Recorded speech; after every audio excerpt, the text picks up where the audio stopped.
Welcome to Motley Fool Conversations. I'm your host, Motley Fool contributor Rich Lamello.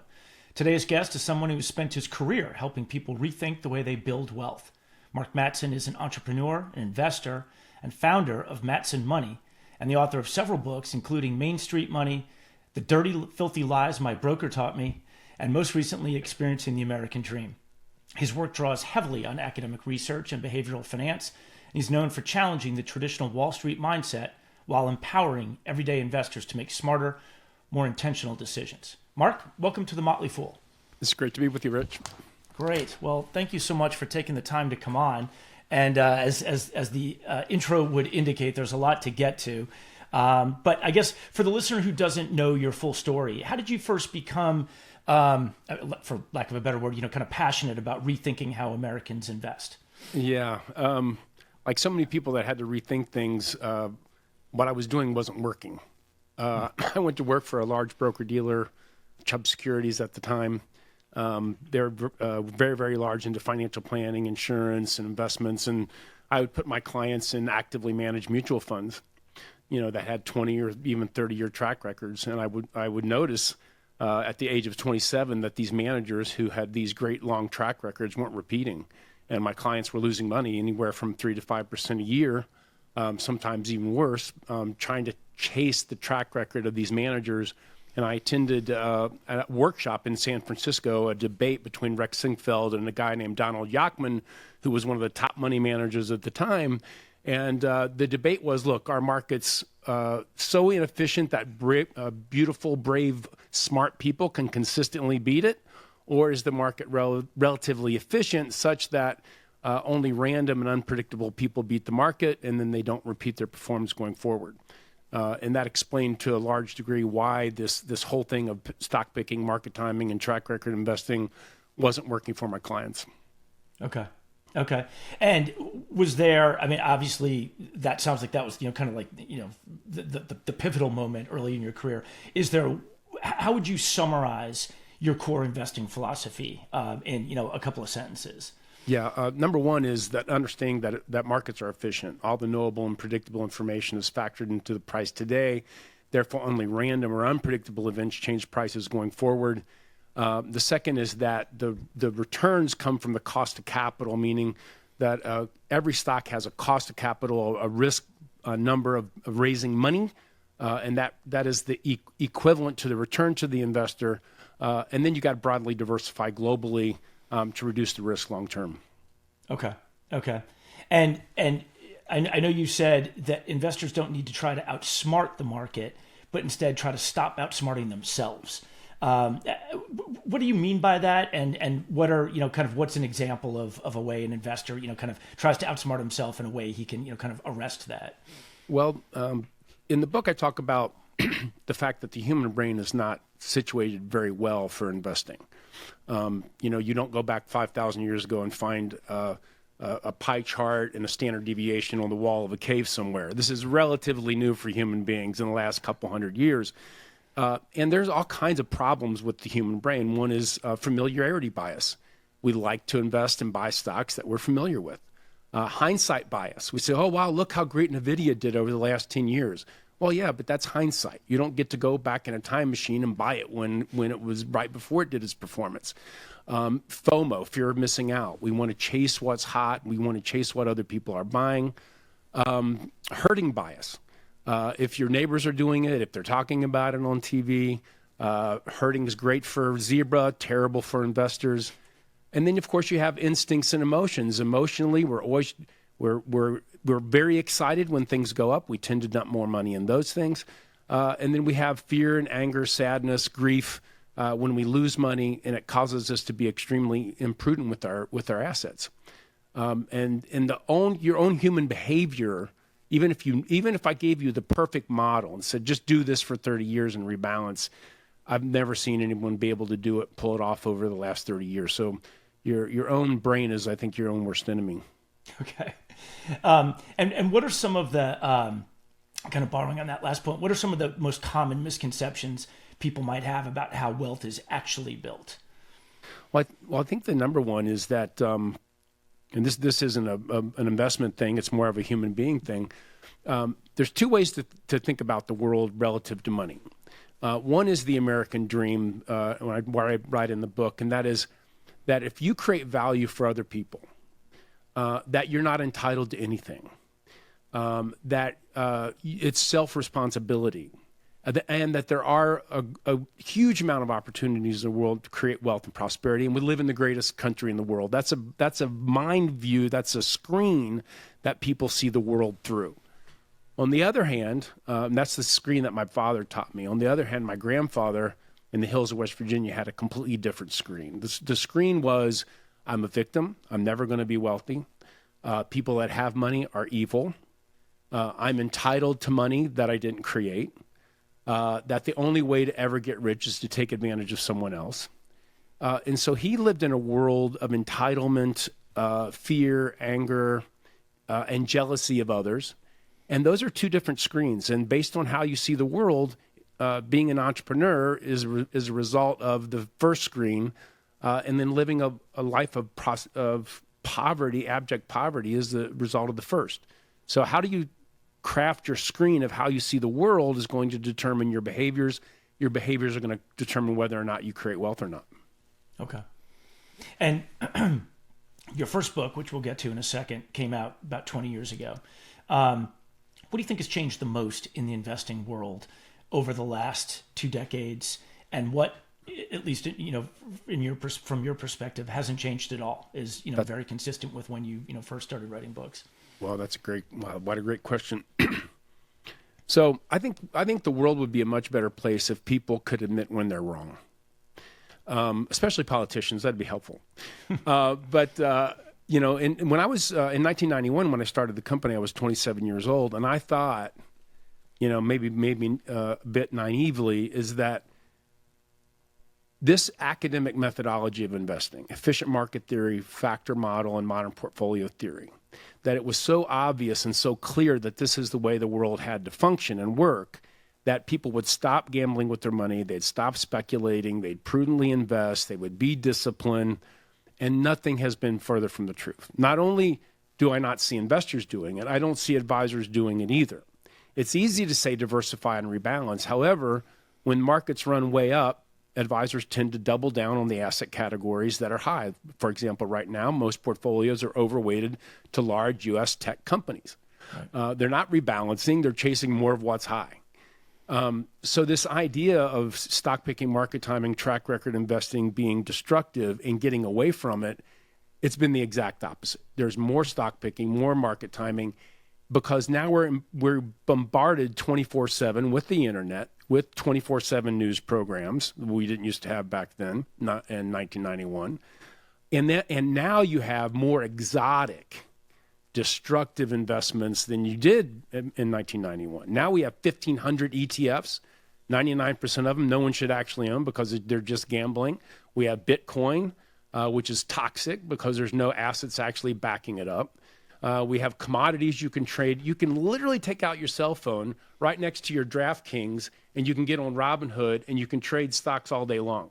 I mean, it's one of the, so this idea of ending speculation, ending gambling, and prudently investing for your life goals, that got completely hijacked by technology and the media, and I think it's worse now than it was worse. I think what hasn't changed is it's no easier to beat the market than it was 30 years ago. Sure. 95%, around 85% of all active managers fail to deliver a market rate of return. Of those 15% that get lucky over any 10-year period of time, there's zero correlation about their ability to continue that into the future.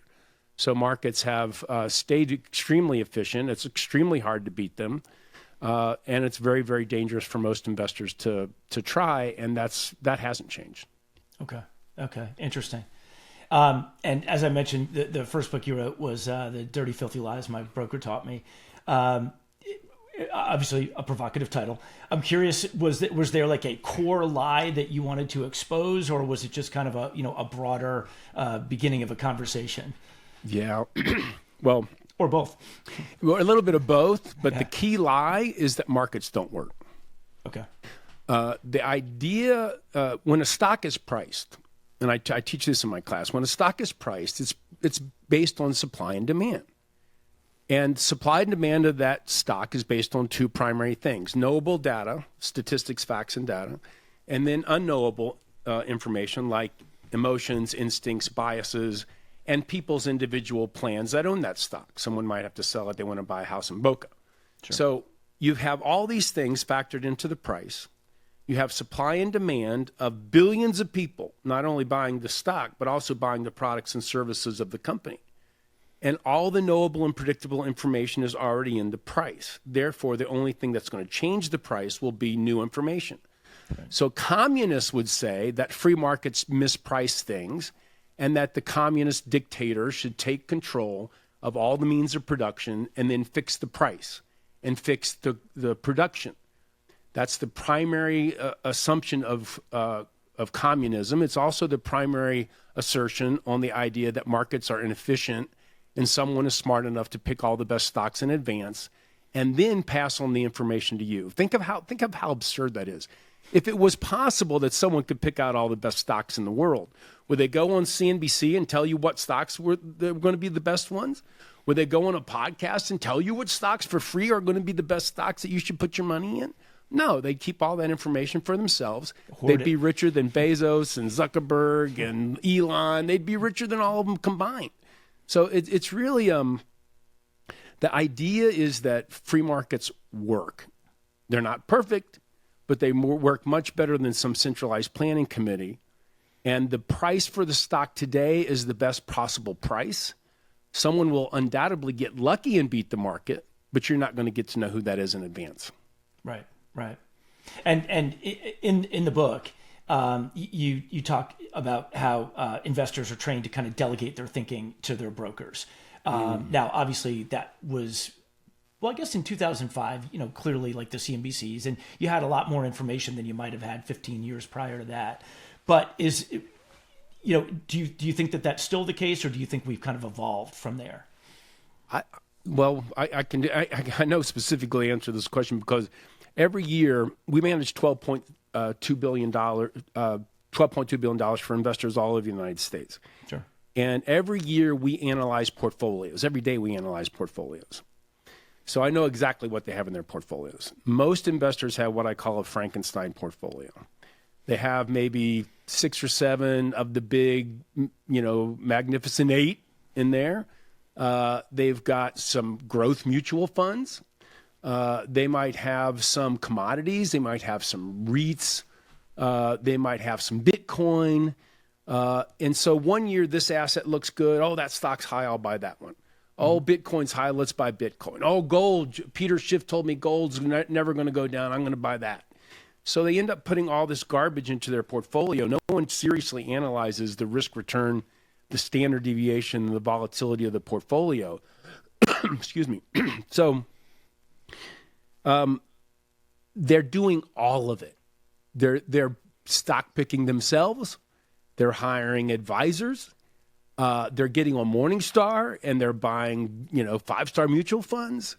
They're gambling with Bitcoin and crypto. They're doing commodities. So I was in an interview with Dr. Fama, Nobel Prize winner, and I said, what do you think about all this technology? And he said, well, I think you can lose your money faster than ever before. And I concur with that statement. But they're doing, Rich, they're doing it all. And there's no rhyme or reason to any of it other than whatever was high over the last 2 or 3 years, bam, that's what they're putting their money in. Right. Yeah. And kind of along those lines, you also talk a bit about activity bias, the feeling that, if you're doing something, if you're, I don't want to say the word churning because it's your own account, but if you're in there actively doing something that's better than nothing, how does that hurt returns? And do you think that that's still an issue, kind of 20 years on? Yeah, I think you're right, Rich. I think it's turning your own account for sure, churning it.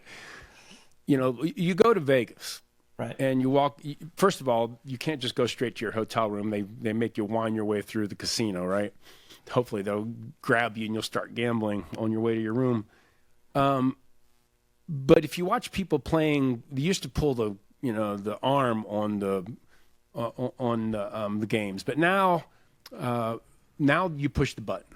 Right. And it whirls around.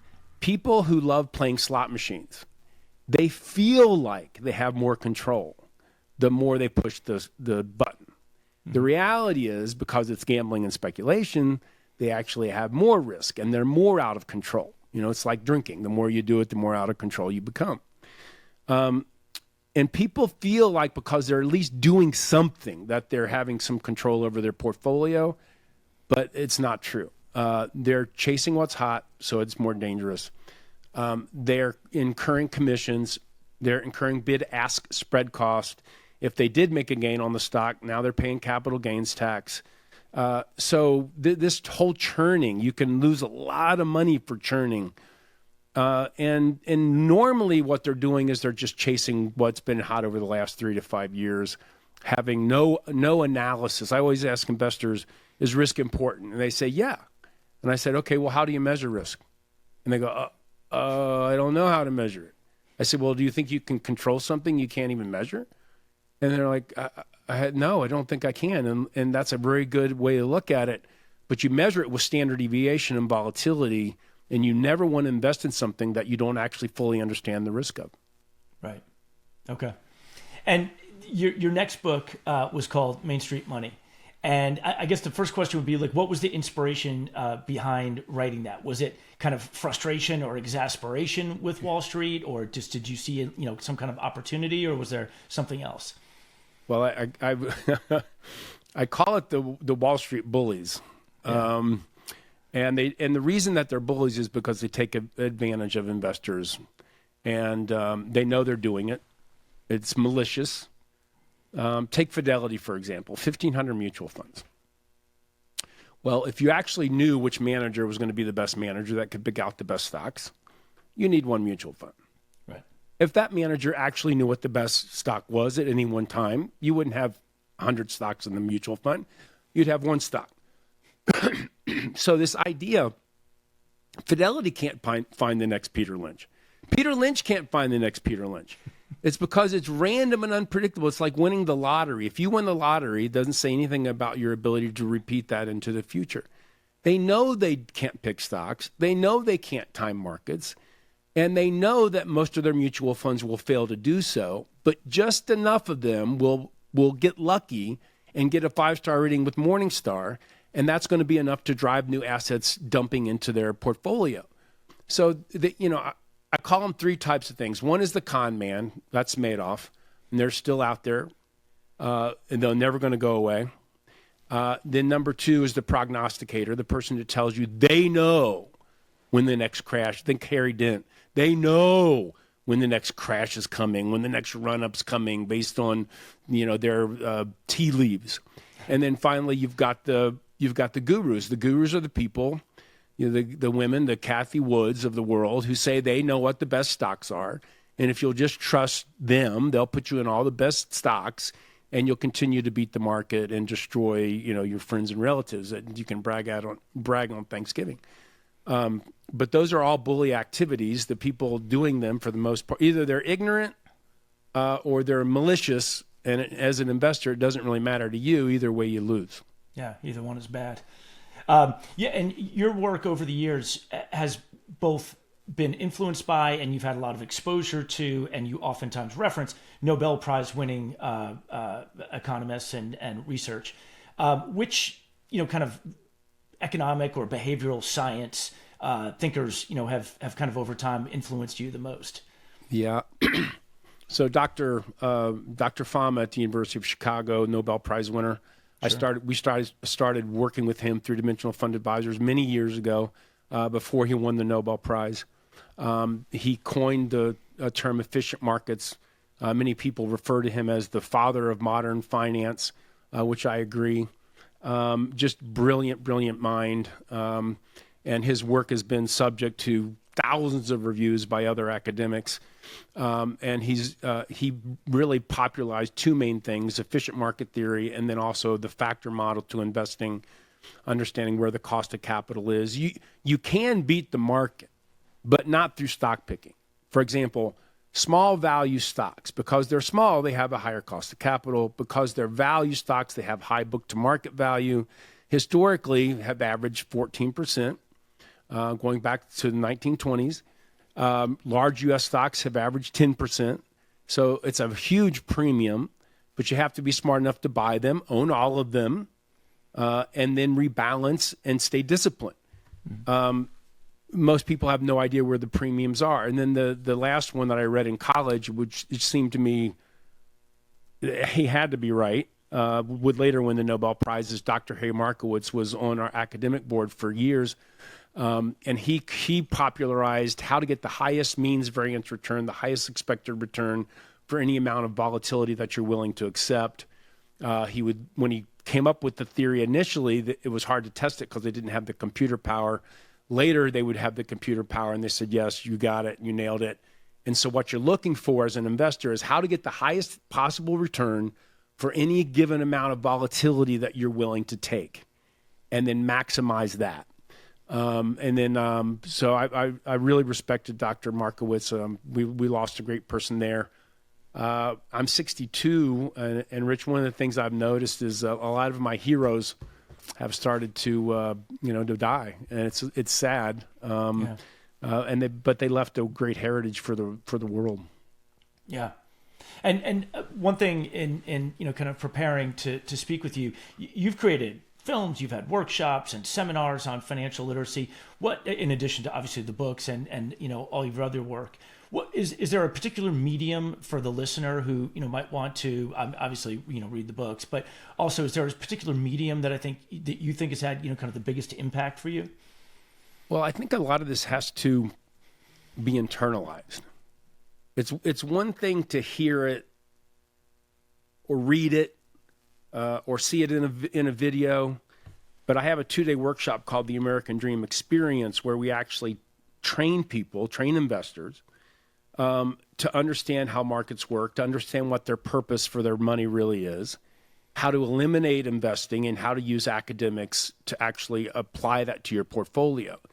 And it takes them through the process where they can see for themselves, oh yeah, I tried stock picking and this was disastrous. Or I tried market timing, or I don't want to do that anymore. How can I actually use science to apply it to my portfolio? And one of the big things is, and that's why the in-person training is critical to have a purpose for your money, greater than just having more money. It was clear to me as I was starting this company that money doesn't make you happy. As a matter of fact, I had some clients. I had one client with $5 million. She was my biggest in 1991. And she was miserable. I mean, absolutely miserable. She's constantly worrying about it, constantly fretting, constantly worried about people that were going to steal it, constantly worried about all these terrible doom and gloom scenarios. And when you look throughout history, you see people like Elvis Presley, Prince, Marilyn Monroe. You see all these people that had tons of money, power, and fame. Not only did it not make them happy, it actually made them miserable. Right. So how do you create a purpose that will be empowering for you so that you can experience your money as something that's empowering and uplifting instead of something that's destructive and speculative? And that's an exercise that we do in the class, and I think that's why the in-person is critical.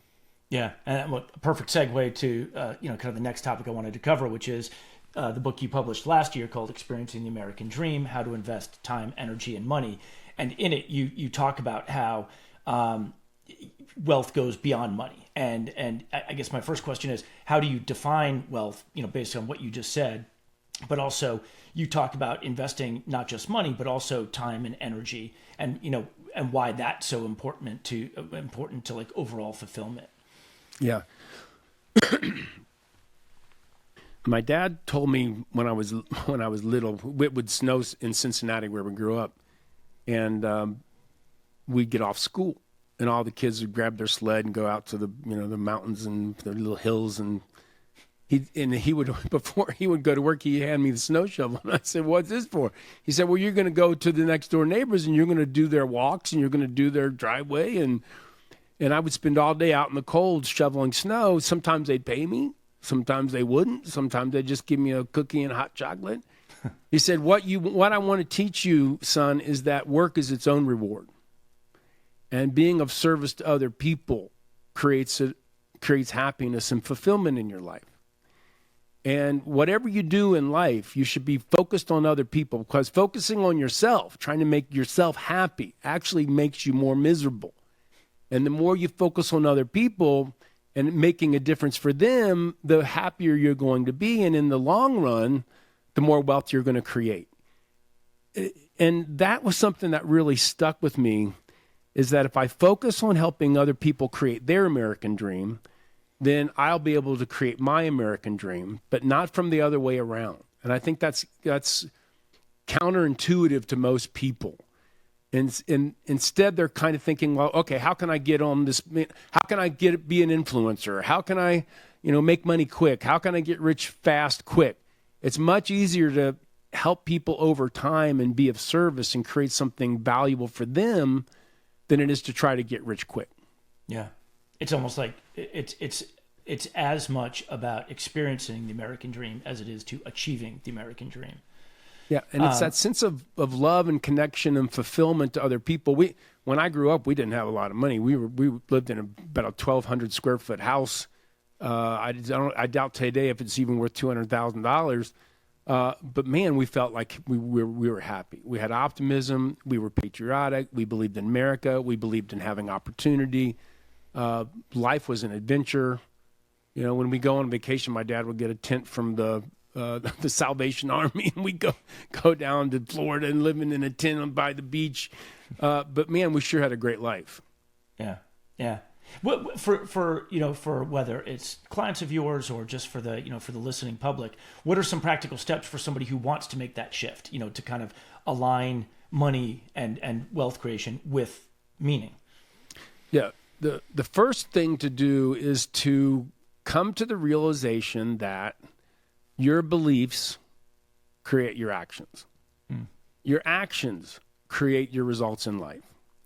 So if you have a bad screen about whether it's health or whether it's money or whether it's relationships or whether it's building a business, if you are asking the wrong questions, and that's what my grandfather did. Why am I doomed to be poor? Why am I doomed to live in the hollers? Why am I doomed to, probably die at an early age, which you did from the coal mines and the chemical factories? Those types of questions will doom you and your actions and your fate. Your quality of your life will be in no small way dependent on the quality of your questions. How can I create wealth and prosperity for others? How can I create a sense of peace and love in my family? How can I be, for me, closer to my Lord, my God? These kind of questions will focus you on what you're seeing in the world. Based on what you ask yourself, you will see different things. I had a point in life where I had an aorta that was too big, and that's the main artery coming off of your heart. And they had to go in and they had to basically do open heart surgery, take it out and put in a hose, like a 2-inch hose in my chest. And I was dead for 16 minutes, which I should have known that when I went in, but they didn't tell me. I figured that one out when I came out. They said, yeah, we stopped your heart on purpose. You were 65 degrees. We warmed you back up. We got you going again. But it made me think, if I have 20 days or 20 years left, what do I want to spend my life on? There will be a last time I see a sunrise. There will be a last time I kiss my wife. There'll be a last time I hug my children. There'll be a last time I have a meeting. There'll be a last podcast. There'll be a last time that I feel love. And what is it that's worth spending that time in, because life is limited, and how I spend it is going to be profound. And so asking those questions of yourself and asking, how can I be of value to other people? That's going to be a much more fulfilling life than how can I get rich and how can I make money and how can I be successful and how can I have fame? Okay. We cater to investors and people who kind of are looking at the markets and trying to figure out what to do. What do you say to somebody who says, I'm just not that good with money? What's your response to that? Because there's a lot of people out there who feel that way. My response is, that's a screen. Okay. That's a way you're seeing yourself. Now, the screen has a payoff For example, I call that a money demon. Okay. Oh, yeah. I'm not good at money. I'm not smart enough with money. I don't even like studying about money. And that's a money demon. When I started my company, we have 80 employees today. But when I started, I had 2 employees. And I had a money demon going through my head that said, employees stink. They're hard to hire. They're expensive. They're not creative. They don't work hard. I can't trust them.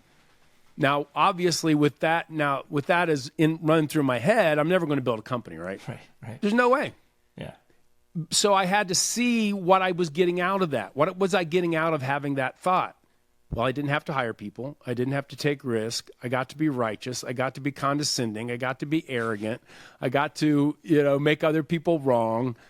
So that's the cost of that belief. And I'm bad with money is just a belief. Right. Now, what do you get out of that? Well, you don't have to work hard. You don't have to think. You get to be lazy. You don't have to study. You don't have to learn anything. You don't have to take any risk in life. Man, I'm Stupid is a great screen that just keeps you playing small. You get to be on Netflix all weekend long watching the Ed Gein story. And it's like, I like being lazy occasionally, for sure. But you got to look at that belief. Is money abundant or is money scarce? Am I stupid around money or can I learn and grow? And I would suggest that everybody can learn and grow, but you got to see the cost of staying stupid. Yeah. And perfect segue to my next question, which is, how do you define abundance as it relates to money? Abundance is different for everybody. So in the light of no purpose for money, there's no amount of money that's enough. So if you don't have a purpose for your life, and not just your money, but for your life, because your purpose for money is your purpose for life. If I don't have a purpose for my money in my life, then no amount of money will ever be enough. You win the lottery, win $100 million, that's not enough. It won't make you happy. If I have a purpose, though, for my life and for my money, for example, creating love or creating freedom for other people, then I technically don't even need money. If I just had enough to eat and just a bare minimum in life, I could visit a person in the hospital, hold their hand, spend time with them, make sure that they know they're loved and cared about. So, and this is a lesson that people have known, whether it's Gandhi or Mother Teresa or other people that had very, very little wealth but had amazing lives full of abundance and love and relatedness to other people. So focus on the purpose. Don't focus on the money. Focus on helping other people. Don't focus on the Ferrari. You might get a Ferrari. You help enough people. That's one of the great things about capitalism. If you help enough people, you will make money.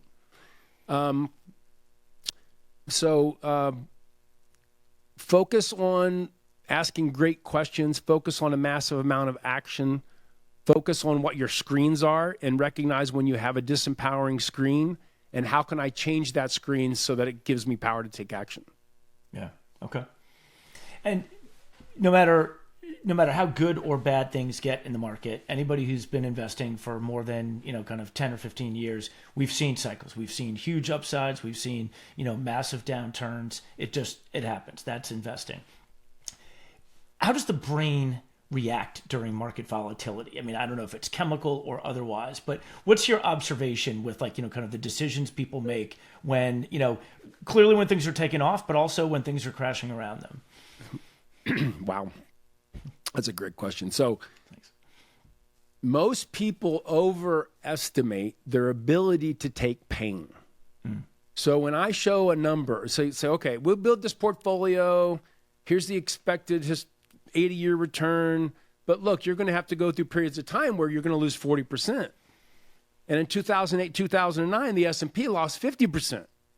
Tech stocks, from 95 to 2000, tech stocks made 45% per year for 5 years running, average return. And then they lost 75% of all their value, almost overnight. So you saw people getting gutted. And it's one thing to get gutted when you're 30. It's another when you're 65. Yeah. And a lot of people are making that exact same mistake today. So when you get your statement, let's say you have $1 million and now all of a sudden you lost half your money. Now you're down to 500,000. Well, number one, that's going to be extreme pain. Extreme fear is going to hit you. But you don't make these decisions in isolation. Now you turn on CNBC. Now you turn on Fox Business. Now you look at the internet and you got all these talking heads saying, oh, it's terrible and it's down 50% and it's going to be down another 50% and you better get out and this is going to be, the Great Depression 2.0. And so now you have all this noise coming in on top of you. And now you have confirmation bias because now you're only paying attention to the negative stuff because you're already afraid. Now you've got all the negative stuff hammering you every single day. And then, Rich, then the unthinkable, you still might be able to stay disciplined.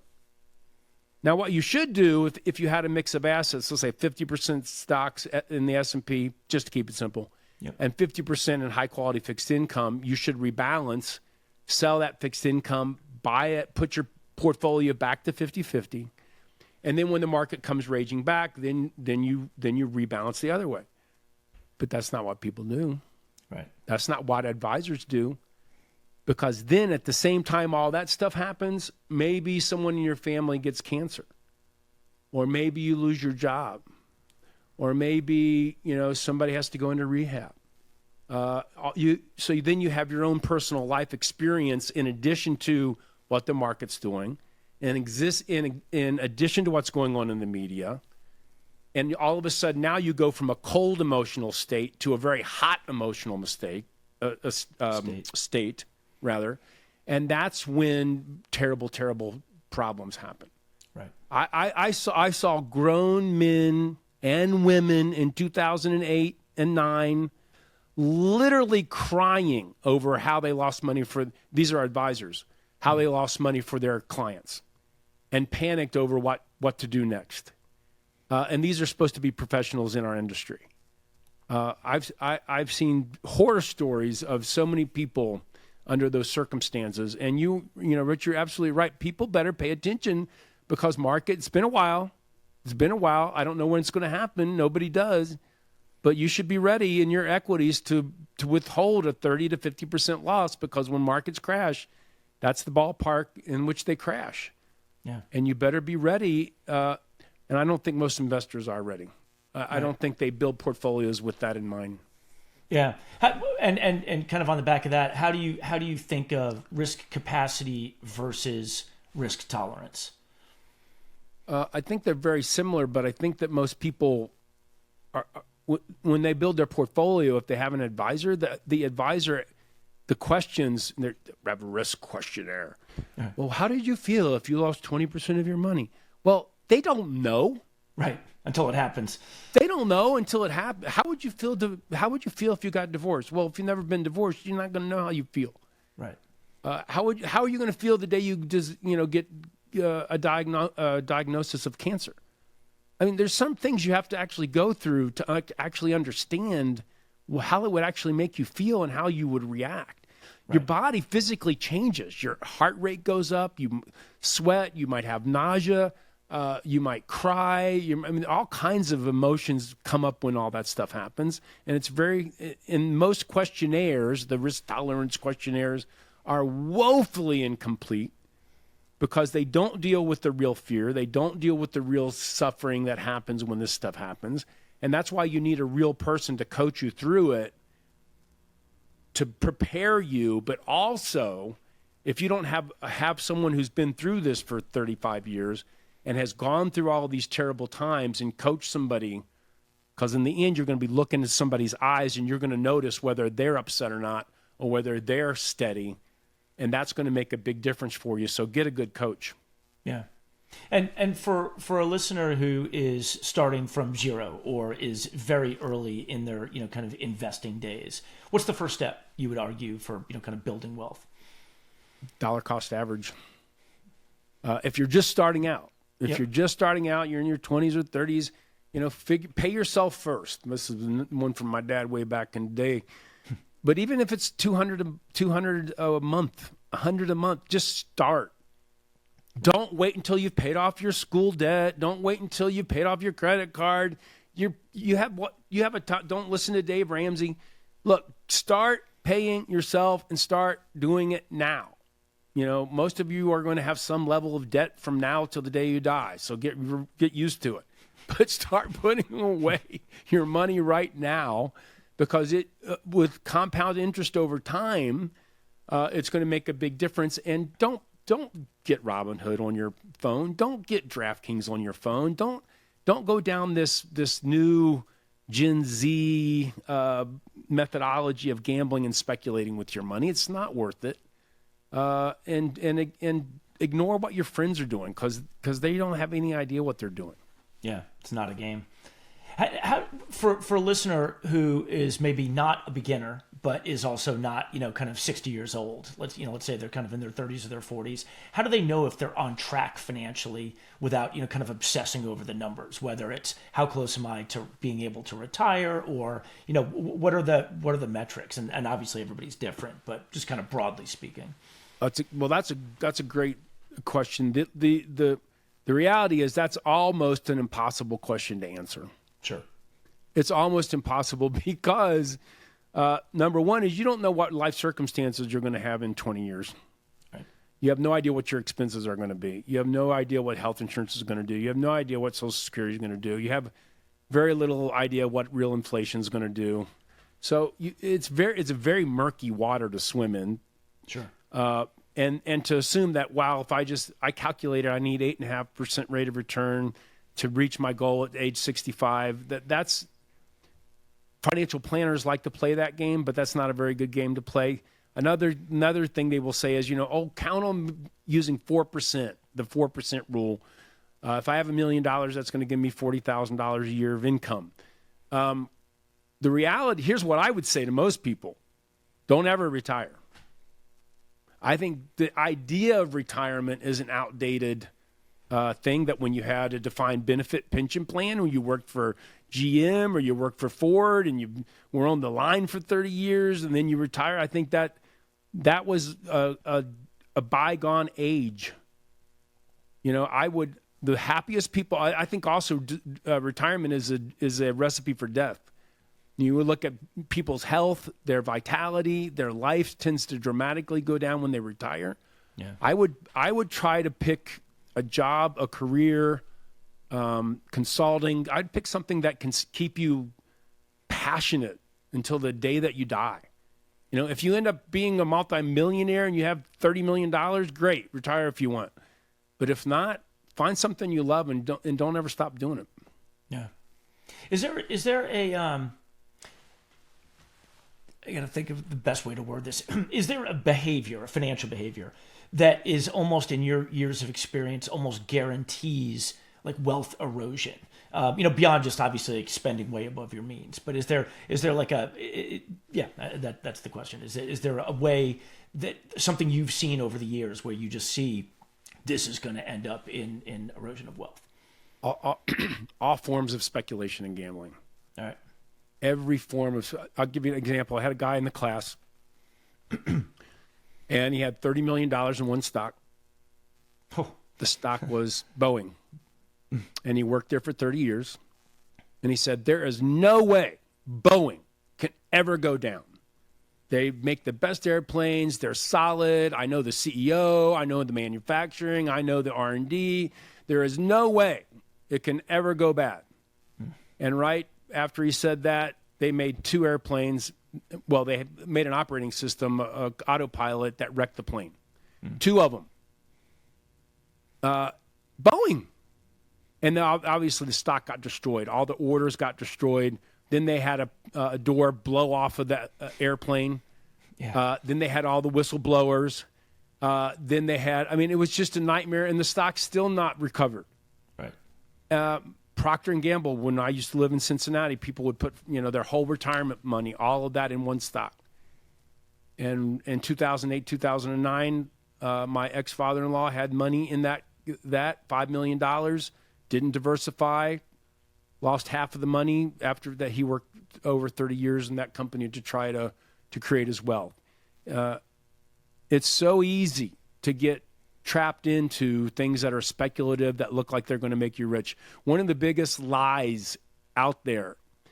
Tony Robbins wrote in his latest book about the holy grail of investing, which itself is hyperbole and should be avoided. He says that if you want to be a billionaire, invest like a billionaire. I can't think of worse advice for every billionaire out there. There are hundreds of thousands, if not millions of people who have tried the exact same thing that have lost every single penny they have. So I have a different recipe. Invest like a scientist. Don't invest like a speculative gambling maverick, guru on TV. Invest like a scientist would invest and grow your money over time and leave the speculating and gambling to billionaires who can afford it. Yeah, that's great advice. And I guess as I look at the clock, I realize that I've had you on for quite some time. I was going to ask two last questions, but you just answered one of them. I was going to say, if you could leave investors with one core belief about money and investing, what would it be? But I think that the invest like a scientist is a pretty good good answer. But so I'll ask the other one, which is, what question do you wish more people asked you about money, or just asked about money? Like, what question do you wish people were more curious about? Oh, that's a great. Wow, you've asked so many great questions. I have never had that question. I have never. Let me think. What do I wish they would ask me about? I wish they would ask me how to use money as a way to create fulfillment and love and connection in life, because money so many times can cause jealousy, anger, and resentment, even in family members. So if people would focus more on how can I use money as a powerful tool to make the world a better place, that would be an awesome question, one that's worth spending a lifetime answering. That's a great answer. Well, Mark Matson, thank you so much for the time. Obviously, as I kind of said at the beginning, he's written a number of books that are great to read, and there's so many other kind of mediums where you can find his work. Mark, thank you very much for coming on Motley Fool Conversations. Thanks so much. That was a blast. Okay, awesome. Take care.